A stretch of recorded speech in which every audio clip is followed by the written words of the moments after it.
Hi, Genki Call here.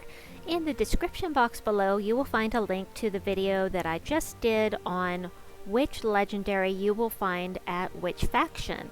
But the question is, which legendaries should you grab first? Now, that's personal preference, but there are 3 troops in particular that I think everyone will agree on. But, I gotta say, when you first get down to the Underworld, the first thing you should do is to go into the labyrinth and unlock it. Just unlock it. Don't do the quest. Don't bother with the faction.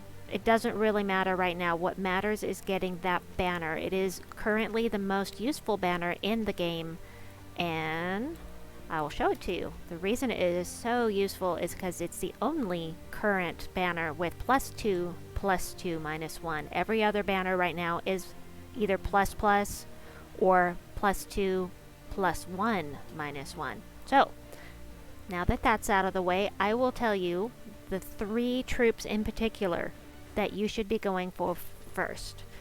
Depending on what you want to do in the game, I think everyone can agree that you should go to the Deep Hive and grab Queen Beetrix. She is game-changing. Now, so is King Gobtruffle. I'll show you him in a moment. But Queen Beetrix does true scatter damage, plus she gets chances at extra turns and half of her mana back. Plus, she has the Royal Honey trait, which cleanses all allies every time you match 4. So, unless she's stunned, she is going to cleanse the entire team when you match 4, and that is huge. The first time I was able to complete a pet rescue is because of Queen Beetrix, and I can't say enough about her. She is one of my favorite troops in the game. King Gobtruffle, whom I just mentioned, is at Amanithrax. King Gobtruffle has the same kind of thing as Queen Bee. He has damage to all enemies, a set number or amount of damage. He creates green and brown gems, same as she does, and he automatically gains an extra turn. That's the thing with goblins.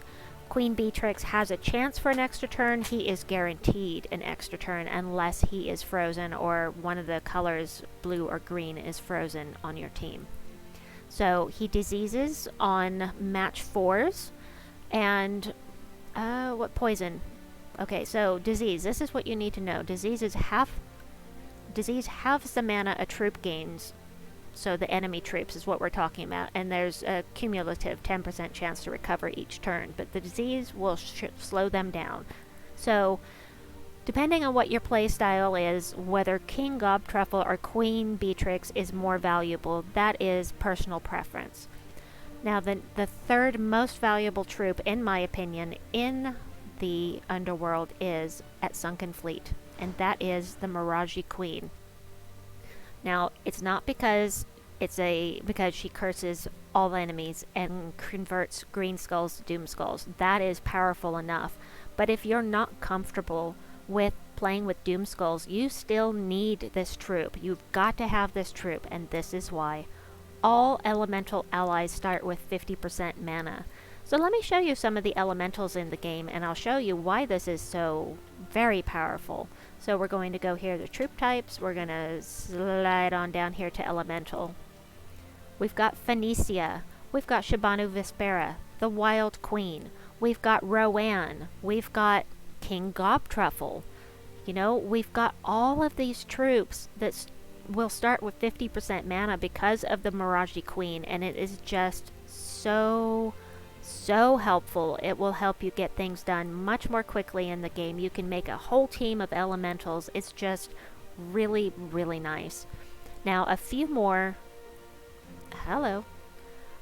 things that I would like to mention. Troops down in the Underworld. It's not just about the legendaries. There are other really, really handy troops down here. So I'm going to mention a couple of those. The nice thing about the Sunken Fleet is that one of the troops that you really should be getting, in my opinion, one of the really useful troops is the Drowned Sailor, and you will end up getting the Drowned Sailor when you're trying to get the Maraji Queen. And he is a mana converter. He also death marks, which is, really helpful for your team. And the most important thing is that he is empowered. He starts battles with full mana once you have him traded. Another troop that does that, starts with half mana, is from over here at Grave Seer. Where'd it go? Hello. No, the Grave Seer at Crypt Keepers. So I don't think it shows it here. Nope. So I will pull him up for you.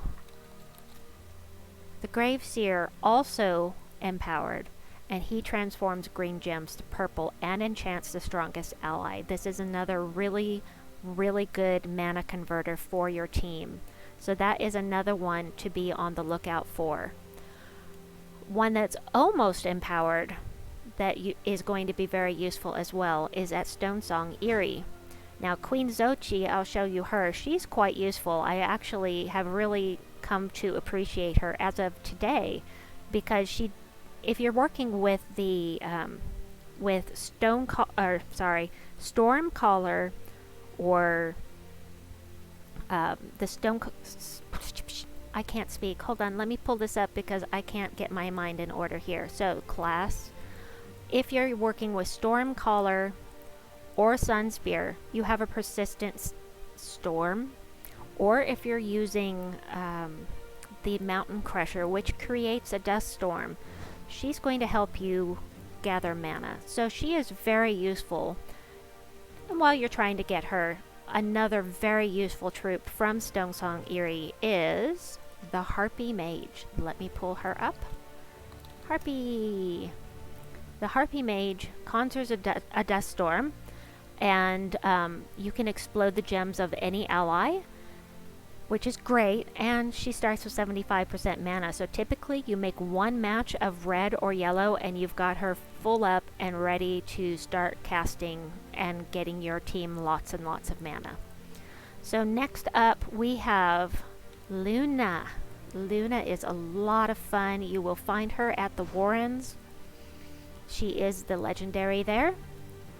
She does damage to all enemies, inflicts 1 to 2 status effects on all enemies, or gives your team 1 to 2 positive status effects. Also, it's a lot of fun that she explodes a gem when you match yellow gems. So that gets you a little extra mana while you're chugging along doing your stuff, and that's a lot of fun. I really like that. The last troop I want to mention in this video is from Hellgate. He is the legendary there. He is the Judge of the Dead, and here's why he is significant.